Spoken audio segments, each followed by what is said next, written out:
Let's take a look at some of the highlights. Here's Mike. Well, for Lafayette, it started off like a house of fire. I mean, it was a kickoff return for 93 yards. Some really good freshmen on this team, including Sean Davis and obviously Michael Haynes. Good block there by Sutton, the junior, getting it out in front of the freshman. And before you knew it, you sat down in your seat, you got comfortable, you drank your Coke, and it was 7-0 Lafayette. And then Lafayette back, the freshman quarterback, Sean Davis, sets up a little late, drops the ball down by his hip. You see the pressure. Duval Paul comes in, picks that up. It relates into a touchdown. But the kicker for New Hampshire had a lot of trouble in the first half. 2 missed field goals, a missed extra point, 7-6 at halftime. And then I think coming out of the half, you had a statement drive, and that was Dylan Lowby. He was the difference today. Again, I was impressed with his speed. I thought the guy Washington here carrying the football was more the speed guy, and Lowby was kind of the stay in and block type of guy, but he showed you a lot of ability to catch the football. Espinette was a big thorn in Lafayette's side all day. He made every catch. Didn't see him drop the football. But Lafayette didn't give up. Watch the arm strength right here by the freshman Davis all the way down the field. Jordan Hall with a big pickup. And a surprise, I tell you what, Micah Pettit, what can you say about him? Terrific. He got them within a score. And then this was a huge play right there. Lafayette outflanked. They got buried inside, got hooked, and couldn't get to the edge. And after the impressive play by Dylan Lobb, actually the long 50-yard touchdown, it turned into the game winner. But I'm impressed with Lafayette, Gary. I'm sure you are too. They got a lot to hang their hat on, even though they're 0-3. And this is the Postgame Show. It's presented by the Maroon Club. Every gift matters every year. Join the Maroon Club today, as we are going to go eventually to John Leone and to Phil Ing, as good ball game by both ball clubs today. I think Lafayette certainly showed that they are capable of staying on the field. This is the number 23 team in the nation, and they were formidable today.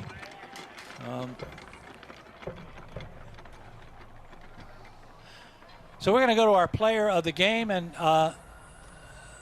it's going to be Micah Pettit. I think he so far has really showed well, and a couple big field goals. He almost put the Leopards in a position to win this game. Yeah, he's becoming somewhat automatic, and he made that first one down there. The only field goal he's missed has been at William and Mary, and he just tugged it a little bit. It was a 42, 43-yarder, but you know, he's a surprise. Remember last year we enjoyed Jeff Kortenbrock winning games for us, kicking us, you know, into victories, especially against Lehigh, and doing such a great job against Holy Cross. But Micah Pettit, you know, you can hang your hat on that. I think a lot of these young players are getting experience, but Lafayette has to get healthy at some of these positions, and one of those is quarterback. So 19-13 is the score, as yeah, like Gary, John Garrett talking to his ball club. Sorry, what do you do if you look up and you say, well, Lafayette lost 19-13? You got it. Your eyes have to perk up. Yes. If you're other Patriot League teams, and that's my opinion, is, hey, they only lost 19-13 to the 23rd ranked. They hung in there with Air Force. They hung in there with William and Mary. You know, they get a little offense, and this team's going to win some ball games. John Garrett will work his way over to John Leone for conversation. And John, I'm sure, will be the first one to tell you. He said it last week. He said, we're playing well, but we got to get a W. Will that come next week against the University of Pennsylvania? The opponents are independent opponents for Patriot League teams, are formidable opponents. They're the ones, some of them are called guaranteed games. You get some money, like out of Air Force, but you pretty much get, the joke is you're guaranteed to lose. Well, we played well against Air Force. Yep. We played well against William and Mary. There, you get a fluke touchdown and a couple of pick sixes to turn that game around. And there you get a look at Micah Pettit, as he's 6'1", 175, freshman out of Utah. Here's John. Thanks very much, Gary. Coach, you know, when we showed up today and we saw the list of the walking wounded, I thought, oh, my goodness, here we go. But, you know, you got to hand it to your guys. I mean, you talk about next man up, digging down, going toe-to-toe with one of the better teams in this division. Well, whenever you're not full strength, you know, it's hard, especially against a real good football team. And that is a really good football team. And I'm so proud of our guys and how we battled. And we're going to get a skin on the wall outside of conference. We're going to get another one. All right, we're going to get another one. And we keep playing this way, showing the mental toughness, the perseverance, the physical toughness to battle like this. We're just a few plays away. Really proud of our group and really proud of our effort. John, I've been here 40 years. I can't recall a football schedule this early on, this challenging. Now, I know you're not one to make excuses, and you set it up this way. You want to play against the best. You want to measure yourself against the best.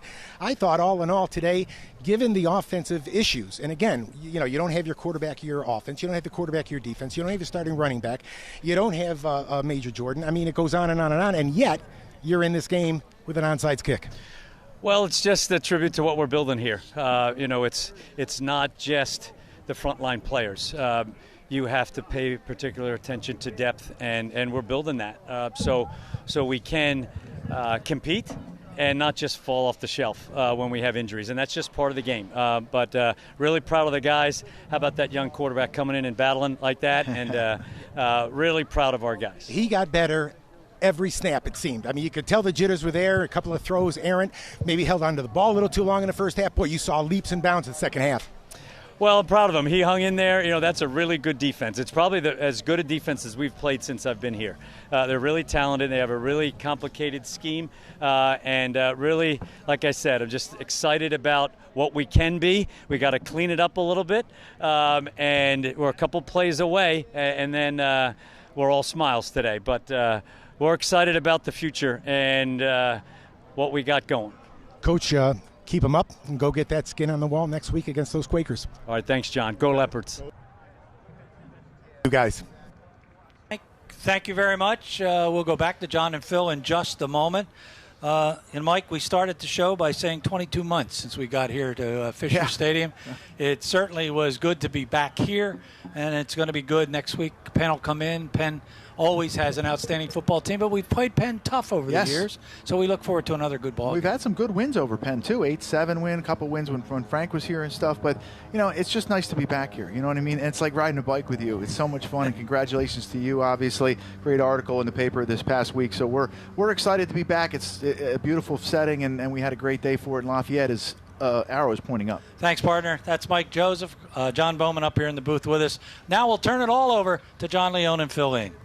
Thanks so much, guys. And again, a great job as usual. It's so good to be back here in the stadium. Great to hear you guys up in the booth and here on site at Fisher Stadium. And Phil Ing, I'm telling you, there's 0-3 and there's 0-3, and somehow this team doesn't feel right now like an 0-3 team. They seem to have more than their record shows. Absolutely. That's a great showing. I think we talked about it a little bit. Obviously going up against the FBS team early in the year. You got two CAA teams who are great, this team ranked 23 in the nation.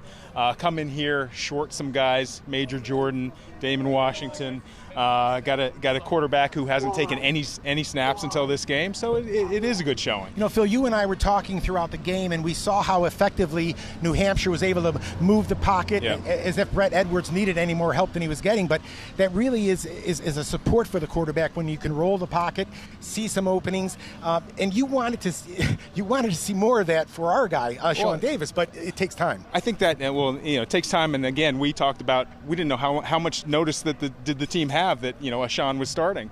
So it would be a nice thing to be able, especially as a new quarterback coming in, not having snaps, not having much experience, being able to move that pocket. It gives you some quick decisions, which I liked about in that last drive. It was some quick decisions, some quick game. He wasn't out there having to have the play develop, and it was a nice drive. It's a tough job to learn on the job. It's absolutely. Impossible. And talk about it from as a Hall of Fame wide receiver at Lafayette College. Talk about it from a wide receiver's point of view, because it's got to be very difficult with no chemistry. Yeah, and it is, and you understand that. As a receiver, you understand that, and again, that's why you go back to the quick game, the quick developing routes. You aren't gonna do those types of routes that are more read. Those will come. But again, you just need more experience and time with your quarterback. Well, Phil, you and I will be back here next week. We welcome in the Penn Quakers. It's a traditional game. It's always a great challenge. They always have a historically great football team. But I can't wait personally, because this team shows me so much resilience. They've shown a lot of character. They've got a great defense.